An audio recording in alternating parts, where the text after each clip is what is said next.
Two Chairs No Waiting, episode number 213. A birthday visit to Mayberry. Two Chairs No Waiting is brought to you each week by the fine folks over at weaversdepartmentstore.com. Drop by over at Weavers and check out all the great day or anniversary or something that Mayberry fan could be rewarded with something from the Andy Griffith Show. Drop by weaversdepartmentstore.com and find something for them. Two Chairs No Waiting is also brought to you by donations from listeners just like you. The executive producer of Two Chairs No Waiting 213 is Tim Bradshaw. Thank you, Tim.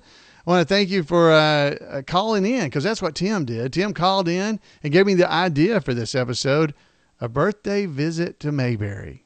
Who am I? Well, I'm Alan Newsom, your host for Two Chairs No Waiting, your Andy Griffith Show fan podcast. And I want to thank you for spending some time with me here in Mayberry on the internet or wherever you're listening to this. But when I say a birthday visit to Mayberry, what I'm really talking about is a visit to Mount Airy, North Carolina. Now, Mount Airy is Andy Griffith's hometown. It's where he grew up. And, you know, I don't want you to get this wrong. Mount Airy is not Mayberry, but it's about as close as you'll ever find on this good earth. The visits to Mount Airy are always just something I remember and cherish. So I definitely want to encourage you as a fan of the Andy Griffith Show to head on over there. Especially you ought to go during Mayberry Days. Mayberry Days is held the last full weekend of September every year. And that is a wonderful time for a Andy Griffith Show fan to head to Mount Airy, because you'll see Barney walking down the street and Floyd and Ernest T and Otis, and you got some Opies running around. We got Howard Sprague and Goober, and I'm sure I'm leaving off people. I know Andalina, Charlene's daughter. She's there. Briscoe Darling's there. There's all kinds of folks dressed up, tribute artists, for the Andy Griffith Show. So head to Mayberry Days if you ever have a chance, because you'll just get a smile walking down the street to see Barney over there giving somebody a ticket, or see Otis walking around showing off his jail cell keys, or whatever that those cast of characters are doing. Floyd's going around cutting people's hair. Of course, I'm Floyd's, and I'm talking like Floyd's another person. I'm the tribute artist for Floyd the barber, so I try not to talk about myself too much. But you'll see me around cutting hair on people. And folks, it's just a wonderful time at Mayberry Days. Now, any other time you want to go to Mount Airy, also great times to go. That you can, because you go there and you go during the day, you can go by and see the Andy Griffith Museum. That's one place that's always open. It's open on Saturdays and Sundays even. You have to check the website, andygriffithmuseum.com. to see what their hours of operation are. In general, they're 9 to 5 on Monday through Friday. And on the weekends, their times vary from on Saturday 11 to 4 and Sundays 1:30 to 4:30. Now, those times may change since the time I record this podcast. So go over to andygriffithmuseum.com and check it out. If you go there, you're going to be able to see some of the things Tim's going to talk about that he saw during his visit to Mayberry for his birthday. And you can go in there and you'll see Andy's gavel from the courthouse desk. You're going to see just all kinds of things related to the Andy Griffith Show right there. All those items were collected by Emmett Forrest, a childhood friend of Andy Griffith, and they're there in the Andy Griffith Museum. I feel like I have been talking about Mount Airy the last several weeks on these podcasts. I feel like I should be a member of their tourism bureau. But I do want to encourage you to head over there and check out Mount Airy, North Carolina, because the last two episodes, 211 was with the Miles that own Mayberry on Main, a store, sells all kinds of cool Mayberry things there in Mount Airy. So if you're there, check it out. But, if you're online, you can go to weaversdepartmentstore.com, our sponsor. But you definitely head over to the Miles store. Miles, great Mayberry family. Go back and listen to 211 if you haven't heard it. It's a great episode. And then last episode was number 212. We talked to Alma Venable, who owns the Mayberry Motor Inn there in Mount Airy. So I thought it was really fitting that we got a call from one of our listeners, and usually in the chat room on Monday nights when I record this show live. And he called in and told a story about his visit to Mayberry for his birthday. So, I think that's something that you guys would enjoy hearing. And so let's go ahead and hear from Tim. So here's a voicemail from Tim Bradshaw. Hello, Alan. Tim Bradshaw here. Hey, I just wanted to say welcome back from your cruise, and as well as all the others, but mainly called to say just how much I really enjoyed last week's podcast and the subject of the Mayberry Motor Inn and the interview with Alma. And it just caused me to think back of the first and only time that I've visited Mount Airy, which was on my 50th birthday. On that day, I thought we were going on a trip to Winchester, Virginia to visit some relatives.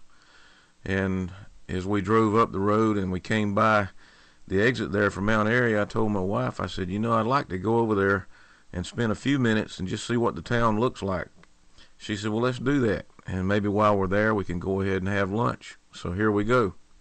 A few minutes later, I'm parked on the street, not probably too far from Snappy's lunch, and she hands a piece of paper to me that says, happy birthday. And I said, well, what do you mean? She said, well, this is your birthday present. We weren't going to Winchester, Virginia.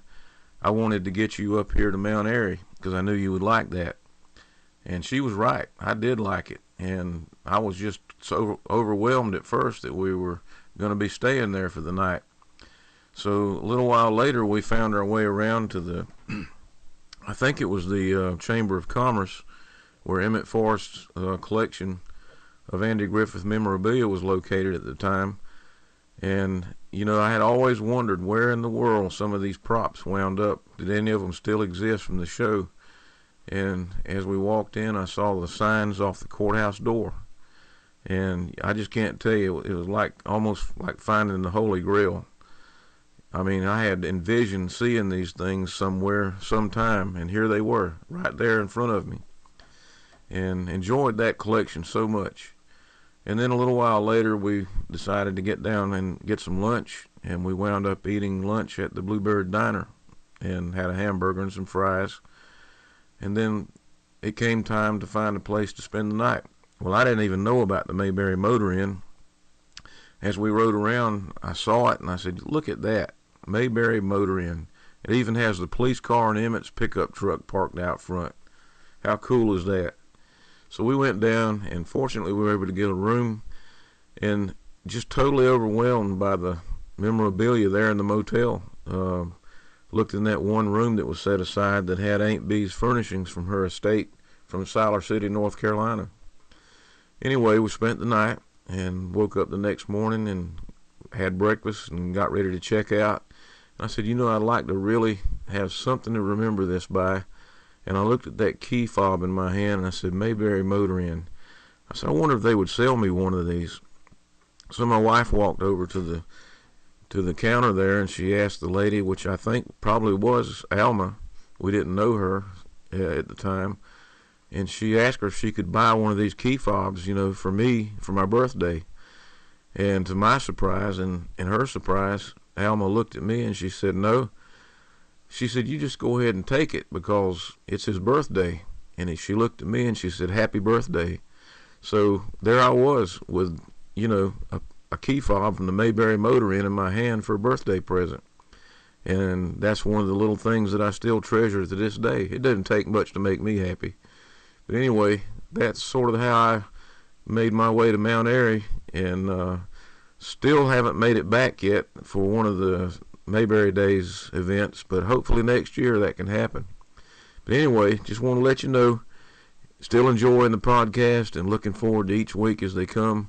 And keep up the good work, Alan. Talk to you later. Bye.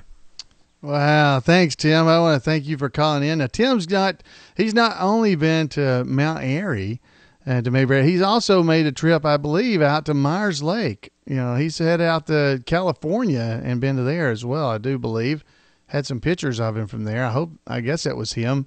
If it's not, he'll have to let me know. But Tim, thanks so much for calling in. And I can't tell you how much I remember my first trip to Mount Airy.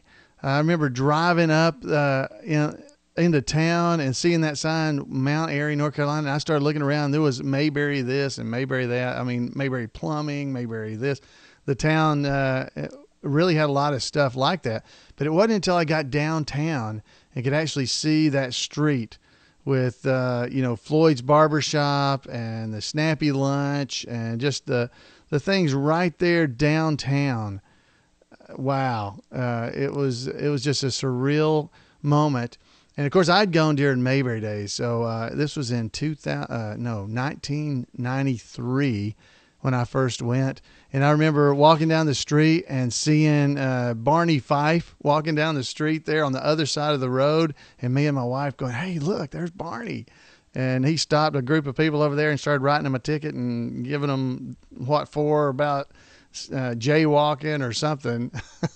But it was just, I can't even describe it. The smile wouldn't wear off my face. I grinned the whole time I was there. And you know what? I've been going back every year since 93, and that smile is always there when I'm in Mount Airy.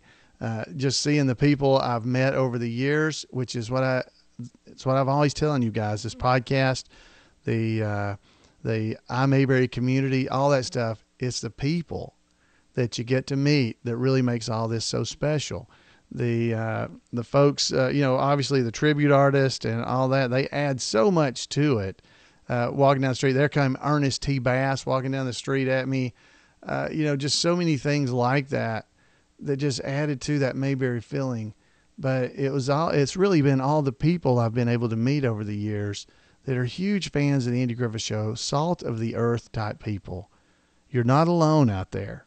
There's a lot of us. And I want to encourage you, if you have any opportunity to make your way to Mount Airy, North Carolina, you can drop by. There's a website called visitmayberry.com. It's got all kinds of information about things in the area, things you can do while you're there, and you can listen to these podcasts, and there's all kinds of information there too about just the things that are Mayberry related there in Mount Airy, North Carolina for you to see. And I don't think you'll be disappointed, especially if you can make it during Mayberry days. So folks, hey, it's a short podcast tonight, but I really, I love Tim's voicemail and just the memories it brought back. And I don't know if I've been able to impart to you how much fun it is to be at these Mayberry events, especially there in Mount Airy. It's a different kind of event. It's about the people. It's about the fans. And it's just different. And it is a wonderful, wonderful experience.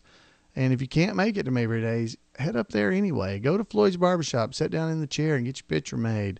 Let them cut your hair. You got your hair cut at Floyd's. My son, he's 16 nearly. He got his first haircut at Floyd's Barbershop in Mount Airy, North Carolina. Even has a little certificate for it. I'm sure I'm much more proud of that than him. But it's a great, great thing. So, folks, if you've been to Mount Airy and you have memories like that, I want you to give me a call at 888-684-8415 and tell me about it. Or you can go to the podcast website, and there's a leave voicemail link right there. If you have a microphone on your computer, just talk into it and send it to me, and I'll get it that way.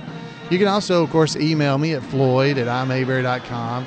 You can drop by our website at twochairsnowaiting.com and leave a comment. You can do that. Or you can head over to facebook.com/twochairs and leave messages there too. Any way you'd like to talk to me, I'd love to hear from you. Folks, until next week, y'all have a great Mayberry week, and I'll see you then on Two Chairs No Waiting. Bye, guys.